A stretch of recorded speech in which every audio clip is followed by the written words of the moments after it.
First of all, I want to thank Andrea Hughes for not only asking me to speak, but also for doing all of the hard work of getting this event together. When I was first asked to speak here, I was in a much different space. We were in a much different space. I don't know how we got here, but here we are. When I was in junior high, my mom took me out of school to go to my first pro-choice rally. I remember the thrill of being out in the streets, screaming that I had the right to decide what I did with my own body. I also remember the sense of community that I had with strangers who were fighting for the same cause. I guess that feeling never left me. I never would have thought that decades later I would be standing here facing what we're facing now. It's overwhelming. And those of us who have been working towards social justice are tired. Marrow of our bones tired. But we do not have the option of going to sleep now, no matter how seductive that may be. It is seductive to escape, but what we need right now is to stay present and to stay vigilant. Escape is not a luxury that we can afford right now. We cannot be distracted by the circus that has been created to keep our eyes off of the real game, the trying to pass bills in the middle of the night game, the quietly trying to break the Constitution while distracting us with 3 a.m. tweets game. While working on a hotline, I once spoke with a woman who had been on the ground when Roe v. Wade was first passed. She told me disheartened that the second we stop being out in the streets demanding our rights, that they're going to slowly be chipped away until we no longer have them. Now her words have an eerie sense of foreboding, as does the wind. We are at a point where legislators feel emboldened to the point where they're not even trying to pretend like any bill that they are trying to pass is for women's health anymore. There is no doubt that any legislation they attempt to pass would disproportionately affect the most marginalized.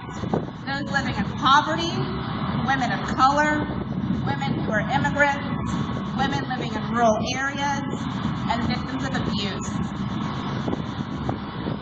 The proposed House Bill 948 would make abortion a felony, and it makes no provisions for victims of rape.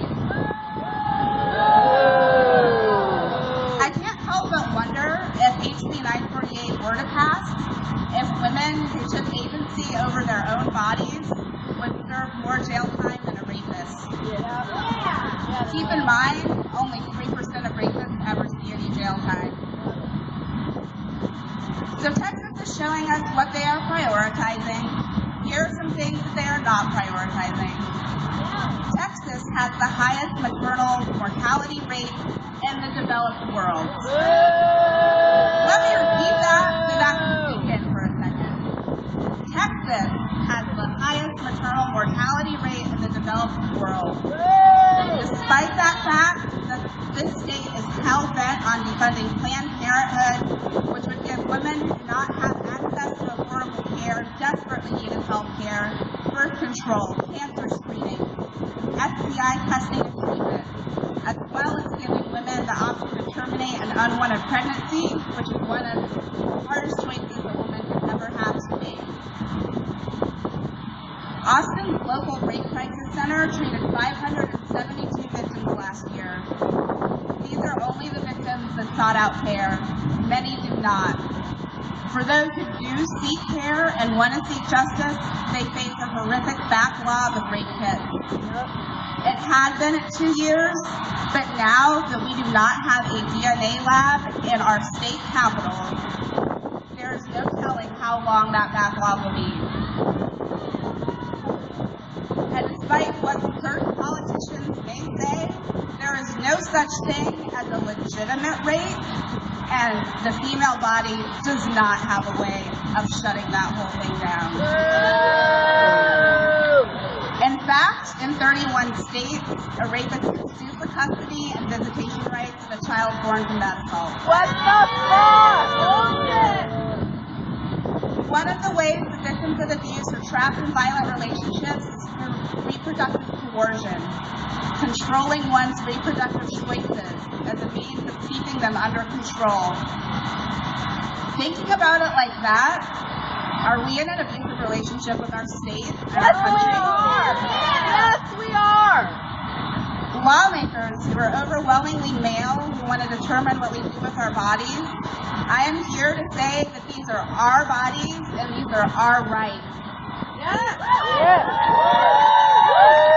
The current administration wants to slash grants and fundings that nonprofits that serve women desperately depend on.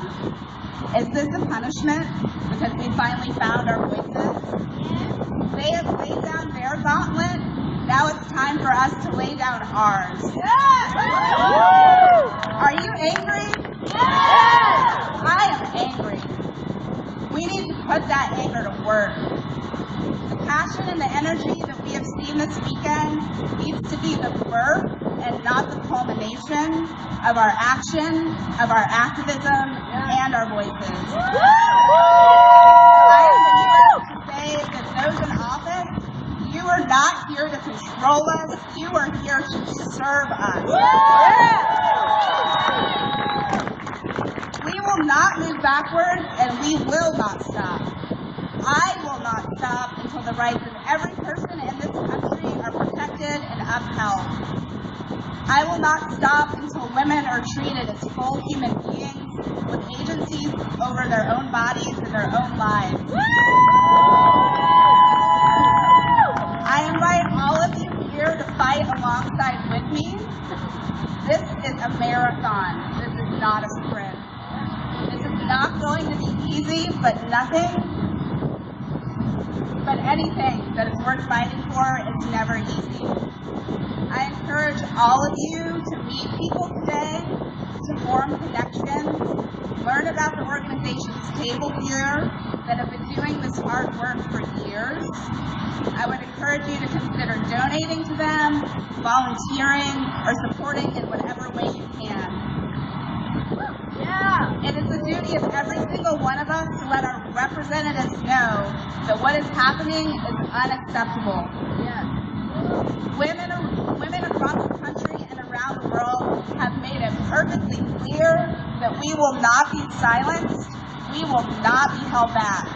Because not only are we goddesses, we are warriors. The only thing that we are going to have funerals for is the ashes of any legislation that aims to take away our rights. We will be here next year to celebrate the 45th anniversary of Roe